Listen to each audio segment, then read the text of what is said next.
17वां अध्याय। एक दिन उनका बालक शुकदेव अपने मित्रों सहित बावड़ी में स्नान करने गया और अपने मित्रों सहित जल में प्रवेश कर नहाने लगा तथा जल में डूबकर मर गया। तब उसको जल से बाहर न आता देख उसके साथी हाहाकार करते हुए भागे और उन बालकों ने गौतमी को जाकर सब वृत्तांत सुनाया। उन बालकों को यह अप्रिय वाणी सुनकर वह पृथ्वी पर गिर पड़ी। इतने में सुदेव भी वन से आ गया तथा पुत्र का मरण सुनकर कटे हुए वृक्ष की तरह पृथ्वी पर गिर पड़ा। फिर दोनों स्त्री पुरुष उठकर बावड़ी पर गए। वहां मरे हुए पुत्र को आलिंगन कर शरीर को गोदी में लेकर सुदेव शर्मा बार बार हाहाकार करने लगा। गोदी में पड़े हुए मृत पुत्र को देखकर रोने लगा और विलाप करते हुए कहने लगा, हे पुत्र, मेरा सोच हरने वाली मनोहर वाणी को और मेरे मन को आनंद दो। तुम अपने वृद्ध माता पिता को छोड़कर जाने के योग्य नहीं हो। हे वत्स, तुम्हारे श्रेष्ठ मित्र वेद पढ़ने के लिए बुला रहे हैं। तुम्हारा उपाध्याय पढ़ने के लिए तुम्हें बुला रहा है। तुम इस समय कैसे सो रहे हो? मैं तुम्हारे बिना नहीं जीऊँगा, न ही घर जाऊँगा। अब मेरा वन में क्या काम? ऐसा कहते कहते भगवान के नामों का उच्चारण करने लगा। जय श्री हरि। 18वां अध्याय। इस तरह उस ब्राह्मण के विलाप को सुनकर दशों दिशाओं में गरजता हुआ मेघ बादल आया।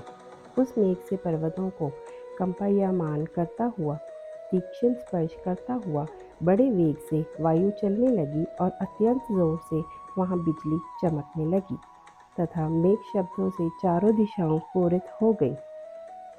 इस तरह एक मास तक ऐसा जल बरसा कि सारी पृथ्वी जल से भर गई। परंतु पुत्र शोक की अग्नि से तपे हुए उस ब्राह्मण को कुछ भी मालूम न हुआ।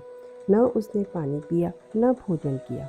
उन्हें इस तरह पुकारते हुए ही उसको सारा मास व्यतीत हो गया। वह मास श्री कृष्ण भगवान का प्रिय पुरुषोत्तम मास था। सो अनजाने में ही सही उस ब्राह्मण से पुरुषोत्तम मास की सेवा हो गई, जिससे अत्यंत प्रसन्न होकर श्री कृष्ण भगवान प्रकट हो गए। उस समय मेघ बरसना बंद हो गए। फिर उस ब्राह्मण ने श्री कृष्ण भगवान को देखकर शीघ्र पुत्र को पृथ्वी पर रखकर स्त्री सहित श्री कृष्ण भगवान को दंडवत नमस्कार किया और हाथ जोड़कर श्री कृष्ण भगवान के आगे बैठ गया। अनजाने में पुरुषोत्तम मास के सेवन से प्रसन्न होकर भगवान अमृतवाणी से बोले, हे सुदेव, तुम धन्य हो और अत्यंत भाग्यवान हो। जो कुछ होने वाला है सो सुनो। मैं कहता हूँ, हे ब्राह्मण, तेरे इस पुत्र की 12,000 वर्ष की आयु होगी। हे द्विजोतम, तेरे को सुख देने वाला होगा, इसमें कोई संदेह नहीं है। मैंने प्रसन्न होकर तुझको पुत्र दिया।